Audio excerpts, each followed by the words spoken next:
नमस्कार। आज हम एक एक बहुत ही चर्चित किताब है द सीक्रेट, उस पर आई एक समीक्षा और सारांश को थोड़ा गहराई से देखेंगे। ये किताब आपने सुना होगा, आकर्षण के नियम यानी लॉ ऑफ अट्रैक्शन पर आधारित है। और भाई इसने दुनिया भर में लाखों लोगों का ध्यान खींचा है, ये तो है। तो हमारे पास जो सामग्री है वो इसी किताब का विश्लेषण करती है। इसके पीछे का आइडिया क्या है, तरीके क्या बताती है, क्या अच्छा है क्या नहीं। हमारा मकसद है कि इस विश्लेषण के जो मुख्य बिंदु हैं उनको समझें और देखें कि भाई ये किताब इतनी बहस का मुद्दा क्यों है। तो चलें शुरू करें। हाँ बिल्कुल। और ये विषय इसलिए भी दिलचस्प है क्योंकि ये सीधा लोगों की उम्मीदों से जुड़ता है ना। इच्छाएं हैं, जीवन को अच्छा बनाने की चाहत है। तो जो स्रोत सामग्री हमारे पास है वो इसी बात को देखती है कि द सीक्रेट इन उम्मीदों पर कैसे बात करती है और कहाँ-कहाँ सवाल उठते हैं। अच्छा, तो सबसे पहले बात करते हैं इसके बिल्कुल मूल विचार की, आकर्षण का नियम। स्रोत क्या कहता है इसके बारे में, ये है क्या आखिर? हाँ, तो स्रोत के मुताबिक इसका फंडा बड़ा सीधा है कि आपकी सोच वही आपकी हकीकत बन जाती है। मतलब आप जिस भी चीज पर, चाहे वो अच्छी हो या बुरी, सबसे ज्यादा ध्यान लगाते हैं, आप उसी को अपनी तरफ खींचते हैं अपनी जिंदगी में। सुनने में तो ये बहुत पावरफुल लगता है ना। हाँ, पावरफुल भी और शायद काफी आकर्षक भी। स्रोत ये बताता है कि देखो, ये विचार कोई एकदम नया नहीं है, लेकिन द सीक्रेट ने इसे बहुत ही आसान तरीके से पेश किया है, लोगों के सामने रखा है। इसका मेन दावा ये है कि ये जो ब्रह्मांड है ना, यूनिवर्स, ये एक कैटलॉग जैसा है और आपकी सोच उस कैटलॉग से ऑर्डर करने का तरीका। अच्छा, कैटलॉग जैसा। हाँ, पॉजिटिव सोचेंगे तो पॉजिटिव नतीजे, नेगेटिव सोचेंगे तो नेगेटिव। किताब तो दावा करती है स्रोत के अनुसार कि ये नियम एकदम गुरुत्वाकर्षण जैसा है, यूनिवर्सल, अचूक। गुरुत्वाकर्षण, यहीं पर शायद पहली गांठ पड़ती है। स्रोत कुछ कहता है इस तुलना पर, क्योंकि गुरुत्वाकर्षण तो एक साबित वैज्ञानिक नियम है। बिल्कुल सही सवाल उठाया आपने। स्रोत इसी तुलना पर सवाल खड़े करता है। देखिए, गुरुत्वाकर्षण को तो हम वैज्ञानिक प्रयोगों से बार बार साबित कर चुके हैं ना, लेकिन आकर्षण के नियम के लिए स्रोत साफ कहता है वैसा कोई ठोस वैज्ञानिक सबूत नहीं है जिसे बार बार परखा जा सके। किताब भले ही इसे नियम कहती है, पर स्रोत इसे एक विश्वास प्रणाली की तरह ज्यादा देखता है। यह एक दर्शन कह लीजिए, विज्ञान नहीं। इस पर हम और बात करेंगे जब आलोचनाओं पर आएंगे। ठीक है। तो ये हुआ इसका मूल विचार। अब स्रोत बताता है कि इसे अमल में लाने के लिए किताब 3 कदम बताती है। जी। पहला है मांगो, आस्क। इसका क्या मतलब है स्रोत के हिसाब से? स्रोत के मुताबिक मांगो का मतलब सिर्फ यूं ही चाहना नहीं है, बल्कि पूरी क्लैरिटी के साथ, स्पष्टता के साथ ये तय करना कि आपको चाहिए क्या। कोई धुंधली सी इच्छा नहीं, बल्कि एक पक्का लक्ष्य। जैसे ये नहीं कि मुझे ज्यादा पैसा चाहिए, नहीं, एक खास रकम। अच्छा, बिल्कुल स्पेसिफिक। हाँ, स्रोत इशारा करता है कि ये स्पष्टता इसलिए जरूरी मानी गई है क्योंकि तभी ब्रह्मांड को पता चलेगा कि आपको क्या भेजना है। ये एक तरह से अपने इरादे को डिफाइन करना हुआ। स्पष्टता, ठीक है। दूसरा कदम है विश्वास करो, बिलीव। ये शायद सुनने में सबसे मुश्किल लगता है। स्रोत इसे कैसे समझाता है? हाँ, आप सही कह रहे हैं। ये शायद सबसे ज्यादा बहस वाला मुद्दा भी है। स्रोत के अनुसार विश्वास करो का मतलब है एकदम अटूट भरोसा कि जो आपने मांगा है वो आपको मिल ही चुका है या बस मिलने ही वाला है। इसमें शक की कोई गुंजाइश नहीं। बिल्कुल भी नहीं। बिल्कुल नहीं। और ये सिर्फ दिमाग से मानना नहीं है, बल्कि उसे महसूस करना है, भावनात्मक रूप से। स्रोत बताता है कि किताब कहती है अगर शक है तो आप मिक्स सिग्नल भेज रहे हैं, फिर ये नियम काम नहीं करेगा। यहीं पर एक सवाल और, अगर किसी के हालात बहुत मुश्किल हों तो ऐसा अटूट विश्वास रखना ये कितना प्रैक्टिकल है? स्रोत कुछ कहता है इस पर? लियते हैं जो इंसानी भावनाओं की उलझने हैं उनको शायद नजरअंदाज कर देता है। निराशा है, शक है, डर, ये तो स्वाभाविक भावनाएं हैं, खासकर मुश्किल वक्त में। स्रोत ये बताता है कि किताब इन्हें नेगेटिव वाइब्स मानकर पूरी तरह हटाने को कहती है, जो शायद हमेशा मुमकिन न हो या शायद सेहतमंद भी ना हो। ये जरूरी पॉइंट है। और तीसरा कदम, पाओ। इसका क्या मतलब हुआ? स्रोत के अनुसार पाओ का मतलब है वो एहसास, वो फीलिंग जो आपको अपनी मनचाही चीज मिलने पर होगी, उसे अभी महसूस करना। अभी, पहले से? हाँ, अभी से। वो खुशी, वो संतुष्टि, वो आभार, उसे अभी महसूस करना। ऐसे जीना जैसे वो चीज आपके पास है, ये विश्वास वाले कदम का ही अगला हिस्सा है, उसे एक्शन में लाना। स्रोत बताता है कि किताब में जो उदाहरण दिए गए हैं वो अक्सर इसी पर जोर देते हैं कि कैसे लोगों ने अपनी सोच और भावनाएं बदली और उन्हें सेहत, पैसा या रिश्तों में कामयाबी मिली, ऐसा दावा है। और इन उदाहरणों के बारे में स्रोत क्या कहता है? क्या वो इन्हें सबूत मानता है? स्रोत इनका जिक्र तो करता है क्योंकि किताब की अपील का ये बड़ा हिस्सा है।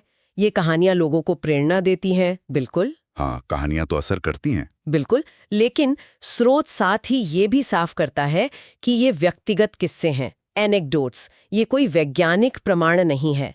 इन किस्सों की सच्चाई जांचना भी मुश्किल है और ये भी हो सकता है कि कामयाबी के पीछे और भी कारण रहे हों, जैसे मेहनत, सही मौका, किस्मत, जिन्हें नजरअंदाज कर दिया गया। तो स्रोत इन उदाहरणों को प्रेरणादायक तो मान सकता है, पर निर्णायक सबूत नहीं। समझ गया। तो ये प्रक्रिया हुई मांगो, विश्वास करो, पाओ। अब अगर हम स्रोत के हिसाब से किताब की खूबियों पर आएं, तो प्रेरणा देना, सकारात्मक सोच पर जोर, ये मुख्य बातें लगती हैं। हाँ, स्रोत ये मानता है कि किताब की भाषा आसान है और ये बहुत से लोगों को इंस्पायर करने में कामयाब रही है। पॉजिटिविटी पर जोर देना, खासकर मुश्किल वक्त में, ये मानसिक तौर पर फायदेमंद हो सकता है। इसमें कोई दो राय नहीं। सही बात है। और स्रोत एक और अच्छी बात बताता है, कृतज्ञता पर जोर, यानी ग्रैटिट्यूड, आभार जताना। ग्रैटिट्यूड। रिसर्च भी ये दिखाती है कि आभार का अभ्यास करने से मानसिक स्वास्थ्य और खुशी बढ़ती है। तो इस लिहाज से स्रोत मानता है कि किताब कुछ अच्छे लाइफ प्रिंसिपल्स को पॉपुलर बनाती है। और लक्ष्य तय करने में, गोल सेटिंग में भी ये मददगार हो सकती है। बिल्कुल। मांगो वाला जो कदम है, जैसा स्रोत बताता है, वो असल में अपने लक्ष्यों को साफ साफ तय करने का ही तरीका है। हाँ, क्लैरिटी वाली बात। वो ही। और जब लक्ष्य साफ होते हैं तो उन्हें पाने की दिशा में काम करने की प्रेरणा बढ़ सकती है। स्रोत इस पहलू को किताब की एक प्रैक्टिकल यूटिलिटी की तरह देखता है कि ये लोगों को सोचने पर मजबूर करती है कि उन्हें जिंदगी में वाकई चाहिए क्या। तो ये तो ही अच्छी बात है, लेकिन जैसा हमने शुरू में इशारा किया था, स्रोत इस किताब की कई गंभीर आलोचनाएं भी सामने रखता है। हाँ। एक तो हमने बात की वैज्ञानिक प्रमाण की कमी। हाँ। और स्रोत इस पर काफी जोर देता है। देखिए, किताब में हो सकता है क्वांटम फिजिक्स या ऐसी कुछ वैज्ञानिक शब्दों का जिक्र हो सतही तौर पर स्रोत साफ कहता है कि जो मुख्यधारा का विज्ञान है, मेन स्ट्रीम साइंस, वो सोच से हकीकत बदलने वाले इस आइडिया को सपोर्ट नहीं करता। अच्छा। हाँ, विचारों का असर हमारे मन पर, हमारे व्यवहार पर होता है, ये तो सब मानते हैं, पर विचारों का सीधे भौतिक दुनिया को बदल देना, जैसा किताब दावा करती है, ये वैज्ञानिक तौर पर साबित नहीं हुआ है। स्रोत इसे सूडो साइंस यानी छद्म विज्ञान के खांचे में रखता है। और एक और बड़ी चिंता जो स्रोत उठाता है वो है चीजों को बहुत ज्यादा सरल बना देना, ओवर सिंप्लीफिकेशन। सही कहा। स्रोत के मुताबिक ये किताब जीवन की जो जटिलता है, कॉम्प्लेक्सिटी, उसे नजरअंदाज करती है। देखिए, सफलता या असफलता के पीछे सिर्फ सोच नहीं होती, बहुत कुछ होता है। सामाजिक माहौल, आर्थिक हालात, राजनीतिक परिस्थितियां, मौके, किस्मत, दूसरों के काम और हाँ, मेहनत और कोशिश भी। हाँ, मेहनत तो है ही। बिल्कुल। स्रोत चिंता जताता है कि ये किताब इन सारे बाहरी फैक्टर्स को लगभग गैर जरूरी बना देती है, जो कि असलियत से बहुत दूर है। और ये सोचना कि सिर्फ सोचने से सब ठीक हो जाएगा, ये लोगों को शायद निष्क्रिय भी बना सकता है, एक्शन लेने से रोक सकता है। ये निष्क्रियता वाला पॉइंट अहम है। मतलब अगर कोई बस सोचता रहे, करे कुछ नहीं, तो शायद कुछ ना बदले। बिल्कुल। स्रोत इसी तरफ इशारा करता है। कर्म की, प्रयास की भूमिका को कम समझना खतरनाक हो सकता है। और इसी से जुड़ी है स्रोत की सबसे गंभीर आलोचना। वो है पीड़ित को दोष देने की प्रवृत्ति, विक्टिम ब्लेमिंग। हाँ, इस पर हमने पहले बात की थी। स्रोत इसे और कैसे समझाता है? स्रोत इस पर वाकई गहरी चिंता जताता है। सोचिए, अगर हम ये मान लें कि हर इंसान अपनी हालत के लिए पूरी तरह खुद जिम्मेदार है, सिर्फ अपनी सोच की वजह से, तो इसका मतलब क्या हुआ? इसका मतलब तो यही निकला कि जो लोग गरीब हैं, बीमार हैं, किसी हादसे का शिकार हुए या किसी और मुश्किल में हैं, वो कहीं ना कहीं खुद ही इसके लिए जिम्मेदार हैं, क्योंकि उनकी सोच नेगेटिव थी। ये तो बहुत गड़बड़ बात लगती है। बिल्कुल। स्रोत के अनुसार ये न सिर्फ सहानुभूति की कमी दिखाता है, बल्कि ये उन असली ढांचागत समस्याओं को भी नजरअंदाज करता है जो लोगों की जिंदगी पर असर डालती हैं, जैसे असमानता, भेदभाव। ये सोच पीड़ितों के दर्द को कम कर सकती है, उन्हें और अकेला महसूस करा सकती है। ये वाकई एक बहुत बहुत गंभीर नैतिक सवाल खड़ा करता है। तो इन सब बातों को देखते हुए पॉजिटिव, नेगेटिव, स्रोत का फाइनल निष्कर्ष क्या है? वो इसे कैसे देखने की सलाह देता है? स्रोत एक बैलेंस्ड नजरिया रखने की सलाह देता है। वो कहता है कि द सीक्रेट को एक मोटिवेशनल किताब की तरह पढ़ा जा सकता है, प्रेरणा लेने के लिए। लेकिन इसे जिंदगी की आखिरी सच्चाई या कोई साइंटिफिक किताब न माने। बिल्कुल वही, यानी इसके जो पॉजिटिव संदेश हैं, जैसे उम्मीद रखना, अपने लक्ष्य साफ करना, आभार जताना, इनसे प्रेरणा ली जा सकती है, क्योंकि ये अपने आप में अच्छी जीवन जीने की स्किल्स हैं। लेकिन इसके दावों की सच्चाई और जो नेगेटिव नतीजे हो सकते हैं, उनके प्रति सावधान रहना जरूरी है। हाँ, स्रोत यही कहता है, इसके मोटिवेशनल पहलुओं का फायदा उठाइए, लेकिन अपनी क्रिटिकल थिंकिंग, अपनी समझ बनाए रखिए।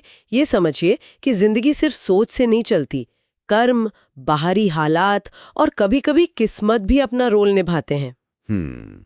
स्रोत ये भी कहता है कि इसकी बातों को आंख बंद करके मानने के बजाय उन्हें अपनी समझ और अपने अनुभव की कसौटी पर परखना चाहिए, और खासकर पीड़ित को दोष देने वाली सोच से बहुत सावधान रहना चाहिए। तो कुल मिलाकर स्रोत का संदेश ये लगता है कि हाँ, इस किताब से कुछ सीखा जा सकता है।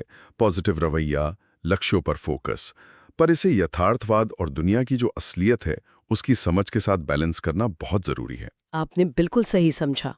संतुलन, बैलेंस ही कुंजी है। स्रोत हमें याद दिलाता है कि उम्मीद रखना, सपने देखना जरूरी है, लेकिन साथ ही हमें हकीकत की जमीन पर भी पैर रखने हैं और दुनिया को उसकी पूरी जटिलता में समझना है। सिर्फ चाहने और महसूस करने से शायद सब कुछ ना बदल जाए, लेकिन पॉजिटिव सोच और साफ लक्ष्य हमें सही दिशा में कदम बढ़ाने की एनर्जी जरूर दे सकते हैं। तो आज हमने द सीक्रेट पर आधारित इस विश्लेषण के जरिए आकर्षण के नियम, उसके 3 कदम, मांगो, विश्वास करो, पाओ, और स्रोत ने जो इसकी अच्छी बातें और चिंताजनक कमियां बताईं, उनको समझा। हमने देखा कि कैसे एक आइडिया इतना आकर्षक होने के साथ साथ इतना विवादास्पद भी हो सकता है। और हमने ये भी देखा कि स्रोत कैसे पॉजिटिव सोच और लक्ष्य तय करने के महत्व को मानता है, पर साथ ही वैज्ञानिक आधार की कमी, चीज़ों को ज़रूरत से ज़्यादा आसान बनाने और पीड़ित को दोष देने जैसी गंभीर समस्याओं के लिए आगाह भी करता है। तो मुख्य बात यही है कि प्रेरणा लें, पर समझदारी और विवेक के साथ। बिल्कुल, और यहीं पर हम अपने श्रोताओं के लिए एक विचार छोड़ जाते हैं जो इस पूरी बातचीत से निकला है, कि जिंदगी में आशावाद और यथार्थवाद, ऑप्टिमिज्म और रियलिज्म, इसके बीच वो सही संतुलन कैसे खोजा जाए, कैसे हम अपने सपनों के पीछे भागते हुए भी दुनिया की सच्चाइयों और दूसरों के हालात के प्रति संवेदनशील बने रह सकते हैं। इस पर सोचिएगा जरूर।